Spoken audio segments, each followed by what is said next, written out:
Halo, assalamualaikum warahmatullahi wabarakatuh. Ketemu lagi dengan saya Dania dalam sesi sharing is caring.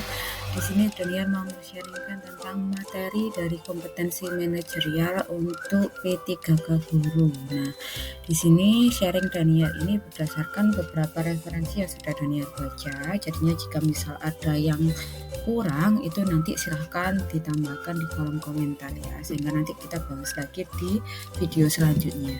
Oke. Apa sih kompetensi manajerial itu? Jadinya kompetensi manajerial itu adalah suatu pengetahuan, keterampilan, dan sikap atau perilaku yang dapat diamati, diukur, dan dikembangkan untuk memimpin dan atau mengelola unit organisasi. Jadinya targetnya si adanya kompetensi manajerial itu adalah si manajer ini memiliki kemampuan untuk mengatur, mengoordinasikan dan menggerakkan seluruh sumber daya, entah ini sumber daya manusia atau non-manusia, secara efektif dan efisien untuk kepentingan pencapaian tujuan yang telah ditentukan oleh suatu organisasi.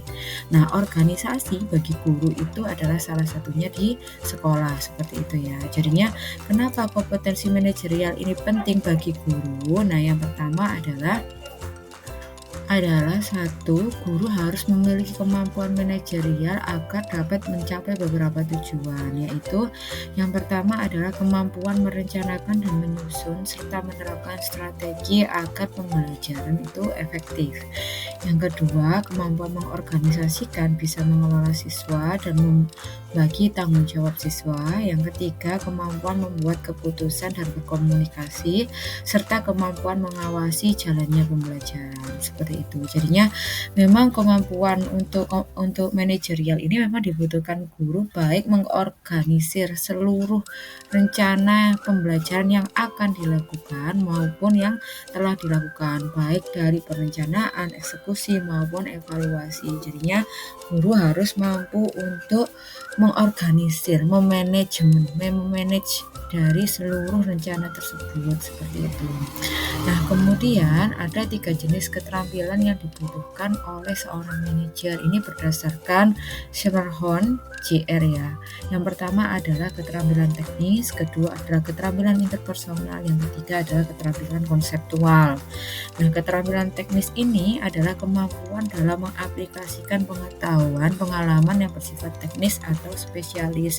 Jadinya kalau keterampilan teknis pada guru misalnya meliputi keterampilan pedagogik, kita masih ingat ya 4 kompetensi guru itu. Nah, silakan nanti diambil dibuka-buka. Kemudian ada lagi keterampilan interpersonal, keterampilan untuk mampu bekerja sama, memahami dan memotivasi orang lain baik dari individu maupun secara berkelompok. Kemudian yang ketiga, keterampilan konseptual, itu berarti kemampuan untuk menganalisa dan mendiagnosis permasalahan yang kompleks yang meliputi proses identifikasi masalah, mengembangkan alternatif solusi, mengevaluasi dan memilih solusi terbaik. Jadinya ini lebih ke problem solver, seperti itu.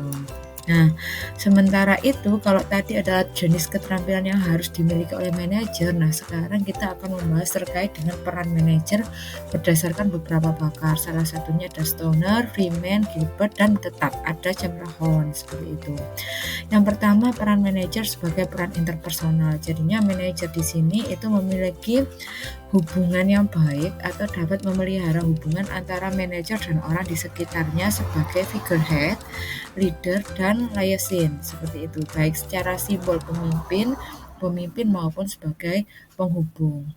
Yang kedua adalah sebagai peran informasi. Jadinya manajer itu juga sebagai mengatur informasi baik dari dalam maupun dari luar organisasi, sebagai pemantau, penyebar, dan juru bicara, seperti itu. Kemudian ada juga yang decision maker. Jadinya peran manajer itu sebagai pembuat keputusan. Jadinya membuat keputusan yang ditentukan secara sendiri maupun dihasilkan secara bersama-sama, namun harus memenuhi beberapa kaidah. Yang satunya adalah entrepreneur atau kewirausahaan, disturbance handler atau penyelesai masalah, kemudian ada resource allocator atau pengalokasi sumber daya, dan negosiator. Jadinya Decision maker ini memang dibutuhkan dari seorang manajer ketika memang harus mengambil keputusan yang cepat, tepat, dan efektif seperti itu. Nah, habis ini kita akan membahas terkait peran manajer kalau dikaitkan dengan versi guru itu seperti apa. Nah, yang pertama peran interpersonal versi guru, yaitu yang pertama adalah sebagai figurehead ya, sebagai sumber inspirasi dan dapat menjadi panutan. Sehingga kalau di guru itu berarti guru harus siap menjadi panutan siswa ketika di kelas, baik itu dari sisi bersikap, bertutur kata, dan bertingkah laku. Kemudian yang kedua adalah leader. Jadinya peran interpersonal sebagai leader itu adalah kan mampu memotivasi dan mengaktifkan bawahan serta mampu mengisi posisi yang kosong. Nah, jika diterapkan pada guru, maka guru itu harus mampu memotivasi siswa dalam belajar, membuat pembelajaran menjadi menyenangkan dan aktif serta efektif seperti itu. Kemudian sebagai maaf ya kalau saya memang pronunciation-nya jelek, liaison. Ini misalnya kalau salah mohon maaf. Nah, ini sebagai penghubung berarti menghubungkan jaringan kerja baik dalam maupun luar organisasi. Nah, di sini yang disebut penghubung bagi guru itu berarti guru itu mampu sebagai penjembatan atau penengah antara siswa dengan orang tua. Jadinya misalnya perkembangan siswa yang ada di sekolah itu silahkan nanti dipaparkan di orang tua seperti itu. Serta kadang itu guru juga sebagai penghubung antara siswa dengan guru lain gitu ya. Misalnya dalam mengkomunikasikan permasalahan bersama siswa. Jadinya misalnya ada permasalahan yang tidak dapat diselesaikan, maka ada nih guru penengah sebagai penghubung antara guru tadi yang memiliki masalah bersama siswa itu tadi sebagai guru penengah seperti itu. Nah, kemudian peran lain dari seorang manajer yaitu peran informasi. Bagaimana kalau versi guru? Nah, tadi kan kalau sebagai peran informasi juga ada 3. Salah satunya adalah sebagai pemantau. Jadinya pemantau itu yang dimaksud pemantau itu adalah memantau produktivitas dan kesejahteraan tim. Jadinya kalau guru itu berarti memantau tugas, kewajiban siswa, serta hasil belajarnya. Memantau perkembangan dalam mencapai tujuan pembelajaran itu juga bagian dari fungsi atau peran guru.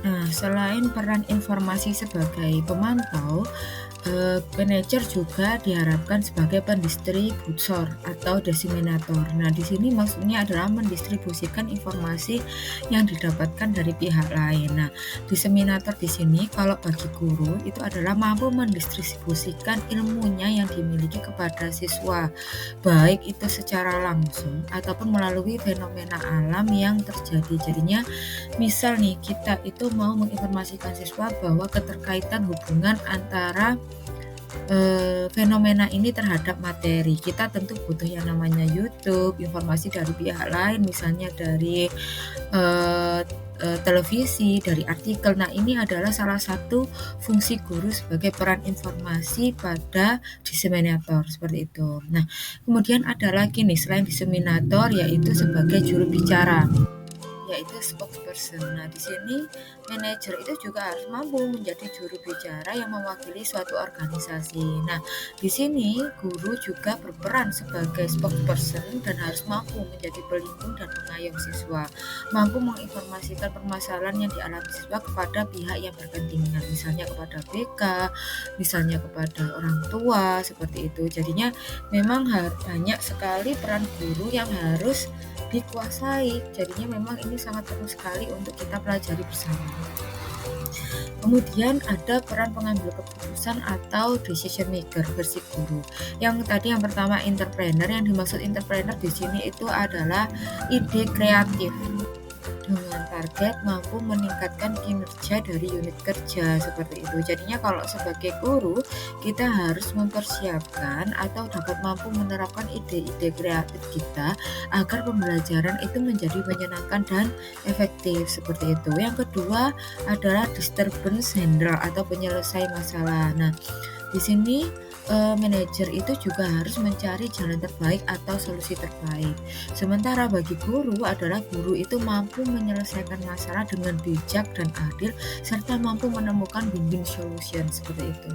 Kemudian yang ketiga, alokasi sumber daya. Manajer itu harus mampu atau mengetahui SDM dari bawahannya tadi dan mampu menempatkan SDM tersebut itu di mana dan mengerjakan apa sehingga lebih efektif kinerjanya nanti.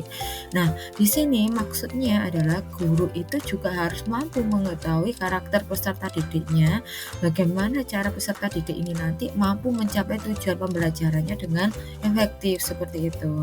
Negosiator atau penegosiasi. Nah, di sini peran manajer itu mampu bernegosiasi dengan pihak yang berkepentingan untuk kepentingan bersama. Nah, di sini guru juga seperti itu, yaitu mampu melakukan negosiasi dengan siswa melalui misalnya kesepakatan kelas agar tercipta pembelajaran yang menyenangkan seperti itu ya. Banyak ya peran guru ya, wah lumayan ini. Nah, namun teman-teman ini berdasarkan ada peraturan menteri, yaitu peraturan menteri pendayagunaan aparatur negara dan reformasi birokrasi Republik Indonesia di tahun 38 tahun 2000 di nomor 38 tahun 2017 tentang standar kompetensi jaminan aparatur sipil negara. Kompetensi manajerial itu ada 8. Ada integritas, kerjasama, komunikasi, orientasi pada hasil, pelayanan publik, pengembangan diri dan orang lain, kemudian ada mengelola perubahan dan pengambilan keputusan. Nah, karena kita sebagai guru, maka kita ada di tingkatan pertama ya. Jadinya setidaknya minimal level 2, jabatan fungsional ahli pertama level 2. Karena berdasarkan ini, peraturan ini itu ada banyak level dari level 1 sampai level 5. Setiap level itu ada kompetensinya. Jadinya di sini kita akan membahas untuk P3K guru yang baru masuk jabatan fungsional ahli pertama ya, seperti itu. Jadi kita masuk ke level 2. Nah, yang pertama terkait dengan integritas. Nah, integritas ini itu adalah konsisten berperilaku selaras dengan nilai norma dan etika organisasi serta jujur dalam hubungan dengan manajemen, rekan kerja, bawahan langsung dan pemangku kepentingan, menciptakan budaya etika tinggi, bertanggung jawab atas tindakan keputusan beresiko yang menyertainya. Jadinya integritas itu intinya mematuhi peraturan yang berlaku. Jadinya peraturan apa yang terjadi di unit kerja itu maka harus dipatuhi seperti itu. Nah, karena kita ada di level 2, maka indikator perilakunya adalah mengingatkan rekan kerja untuk bertindak sesuai dengan nilai. Jadinya kita sudah mengingatkan ya kalau misalnya ada rekan kerja yang melanggar peraturan, kemudian mengajak orang lain untuk bertindak sesuai dengan etika dan kode etik.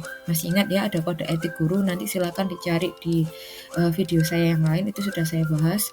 Kemudian menerapkan norma-norma secara konsisten dalam setiap situasi dan memberikan informasi yang dapat dipercaya sesuai dengan etika organisasi. Jadinya yang dimaksud integritas ini selain yang namanya tadi sesuai dengan etika dan kode etik, maka di sini kita juga harus dalam tahap mengingatkan rekan kerja jika ada yang melanggar seperti itu. Kemudian kita target di yang kerjasama. Jadi setelah integritas kita masuk ke kerjasama. Jadi kerjasama di sini maksudnya adalah kemampuan menjalin, membina, mempertahankan hubungan kerja yang efektif, memiliki komitmen saling membantu dalam menyelesaikan tugas dan mengoptimalkan segala sumber daya untuk mencapai tujuan strategis organisasi seperti itu. Indikator perilaku untuk level 2 ini adalah membantu orang lain dalam menyelesaikan tugas mereka untuk mendukung sasaran tim. Jadinya membantunya ada target yaitu untuk tujuan kepentingan bersama seperti itu. Kemudian yang kedua, berbagi informasi yang relevan atau bermanfaat pada anggota tim, mempertimbangkan masukan dan keahlian anggota tim serta bersedia untuk belajar dari orang lain. Jadinya di sini harus grow mindset. Jadinya seperti itu ya. Kemudian yang ketiga, membangun komitmen yang tinggi untuk menyelesaikan tugas tim. Jadinya di sini mengerjakannya targetnya bersama-sama, menyelesaikan secara bersama-sama untuk mencapai tujuan yang telah disepakati, dan harus menerima masukan atau kritik orang lain jika memang kita dianggap perlu dikritik seperti itu. Selanjutnya adalah komunikasi. Nah, di komunikasi ini definisinya adalah kemampuan dalam menerangkan pandangan dan gagasan secara jelas, sistematis serta argumentasi yang logis dengan cara yang baik secara lisan maupun tertulis. memastikan pemahaman, mendengarkan secara aktif dan efektif, mempersuasi itu artinya mengajak, meyakinkan dan membujuk orang lain dalam rangka mencapai tujuan organisasi. Jadi ya kita boleh nih mengajak orang lain, kita bersifat persuasif ke orang lain agar tercapai tujuan organisasi. Nah, kita karena berada di level 2, jadinya kita harus mampu menggunakan gaya komunikasi informal untuk meningkatkan hubungan profesional, mendengarkan pihak lain secara aktif, jadinya ini menerima masukan, kemudian membuat materi presentasi, pidato, laporan sesuai arahan pimpinan seperti itu. Nanti kita akan membahas di soal yang contoh soal. Kemudian yang keempat, orientasi pada hasil. Jadinya kemampuan mempertahankan komitmen pribadi yang tinggi untuk menyelesaikan tugas, dapat diandalkan serta bertanggung jawab dan mampu secara sistematis mengidentifikasi resiko. Nah, level 2-nya ini, maka indikator perilakunya adalah harus menetapkan dan berupaya mencapai standar kerja pribadi yang lebih tinggi dari standar kerja yang ditetapkan dari suatu organisasi. Jadinya kita harus menjunjung tinggi keefektifan dalam bekerja, seperti itu. Kemudian mencari dan mencoba metode kerja alternatif untuk meningkatkan hasil kerjanya. Jadinya lagi-lagi ya, kita harus meningkatkan keefektifan dan keefisienan kita dalam bekerja. Kemudian memberi contoh kepada orang dan unit kerja untuk mencoba menerapkan metode kerja yang lebih efektif yang sudah dilakukan, seperti itu. Kemudian kita ada pelayanan publik. Pelayanan publik itu berarti kemampuan dalam melaksanakan tugas pemerintahan, pembangunan dan kegiatan pemenuhan kebutuhan pelayanan publik secara profesional, transparan, dan mengikuti standar pelayanan yang objektif, seperti itu. Nah, yang perlu dipahami bahwa di sini adalah tidak diskriminatif dan tidak dipengaruhi kepentingan pribadi, kelompok, golongan ataupun partai politik, seperti itu ya ketika melakukan pelayanan publik. Kemudian kita ada di level 2, maka indikator perilakunya adalah menunjukkan sikap yakin dalam mengerjakan tugas-tugas pemerintahan atau pelayanan publik dan mampu menyelia dan menjelaskan secara objektif bila ada yang mempertanyakan kebijakan yang diambil. Kemudian yang kedua, aktif mencari informasi untuk mengenali kebutuhan pemangku kepentingan agar dapat menjalankan pelaksanaan tugas pemerintahan, pembangunan dan pelayanan publik secara cepat dan tanggap, serta mampu mengenali memanfaatkan kebiasaan, tata cara, situasi tertentu sehingga apa yang disampaikan dengan perhatian pemangku kepentingan dalam hal penyelenggaraan tugas-tugas pemerintahan, pembangunan dan pelayanan publik. Jadinya dimaksud dalam hal ini adalah ketika melayani publik kita tidak boleh adanya diskriminasi, baik itu diskriminasi terhadap suku, ras, agama atau kelompok tertentu, dan kita tidak boleh dipengaruhi oleh kepentingan pribadi, seperti itu ya. Kemudian ada pengembangan diri dan orang lain. Jadinya ini mampu meningkatkan pengetahuan dan menyempurnakan keterampilan diri, menginspirasi orang lain untuk mengembangkan dan menyempurnakan pengetahuan dan keterampilan yang relevan dengan pekerjaan dan pengembangan karir jangka panjang, seperti itu. Nah, level 2-nya itu berarti kita harus mampu nih meningkatkan kemampuan bawahan dengan memberikan contoh, misalnya memberikan instruksi, kemudian penjelasan dan petunjuk praktis yang jelas kepada bawahan dalam menyelesaikan suatu pekerjaan. Kemudian yang kedua, membantu bawahan untuk mempelajari proses, program, dan sistem baru. Kemudian yang ketiga, menggunakan metode lain untuk meyakinkan bahwa orang lain telah memahami penjelasan dan pengarahan. Jadinya di sini dalam mengembangkan diri dan orang lain kita harus memberikan instruksi yang jelas, seperti itu. Kemudian lanjutnya adalah mengelola perubahan. Di sini mengelola perubahan itu kemampuan dalam menyesuaikan diri dengan situasi baru yang berubah dan tidak bergantung secara berlebihan pada metode dan proses lama. Yang perlu di-note dalam hal ini berarti ketika ada perubahan kita mau tidak mau harus adaptif, seperti itu. Jika ada kesulitan maka perlu dikaji atau dievaluasi ulang, tapi bukan berarti itu ditiadakan ya perubahan itu, seperti itu. Indikatornya adalah menyesuaikan cara kerja lama dengan menerapkan cara kerja baru, kemudian mengembangkan kemampuan diri untuk menghadapi perubahan dan cepat dan tanggap dalam menerima perubahan, seperti itu. Kemudian pengambilan keputusan, kemampuan membuat keputusan yang baik secara tepat waktu dengan dengan meyakinkan diri dengan pertimbangan prinsip kehati-hatian dirumuskan secara sistematik dan bersama berdasarkan berbagai informasi atau data, alternatif pemecahan masalah dan konsekuen serta bertanggung jawab atas keputusan yang diambil. Di level 2 ini berarti kita sudah harus mampu nih melakukan analisis secara mendalam terhadap informasi yang tersedia dalam upaya mencari solusi. Jadinya kita perlu mengambil data-data sebelum membuat keputusan, kemudian mempertimbangkan berbagai alternatif yang ada dalam membuat kesimpulan, resikonya juga perlu dilihat, kemudian membuat keputusan operasional berdasarkan kesimpulan dari berbagai sumber informasi sesuai dengan pedoman yang ada. Jadinya ketika mengambil keputusan harus ada data seperti itu. Kita langsung masuk ke contoh soal ya. Nah, yang pertama ini, kalau di kantor Anda menemukan beberapa inventaris kantor yang rusak dan hanya Anda yang mengetahuinya. Bagaimana sikap Anda? Tentu kalau ada seperti ini, maka ini ditanyakan integritas kita. Apa yang harus kita lakukan? Yang pertama, diam saja itu tentu salah. Yang kedua, saya akan memberitahu rekan saya. Rekan saya ini siapa? Itu yang perlu dipertanyakan. Kalau rekannya tidak berkepentingan berkaitan dengan inventaris kantor, untuk apa gitu. Terus kemudian saya selidiki siapa yang melakukan pengrusakan itu. Ini menurut saya tidak wise sekali sebagai pemimpin. Jadinya untuk apa menyelidiki? Yang perlu kita lakukan adalah melapor ke bagian perlengkapan atau bagian sarana dan prasarana agar ditindak lanjuti. Nah, yang ke E itu menunjukkan Anda sama sekali tidak memiliki integritas adalah saya sedang sibuk, nanti saja dibekerkan. Itu menunjukkan Anda tidak memiliki integritas kalau Anda menjawab yang E. Jadinya yang benar adalah yang D. Yang kedua adalah demi kelancaran acara esok hari, diri saya meminta kerja lembur, padahal saya sudah berjanji untuk mengantar ibu saya ke dokter. Oke, sama-sama urgent berarti. Yang harusnya saya lakukan adalah pulang dan teman-teman tidak mengetahuinya. Ini tentu jawaban yang salah. Pulang lebih cepat dengan pura-pura sakit ini juga tidak diperkenankan karena ini sudah tidak memiliki integritas, tidak ada kejujuran dalam proses bekerja.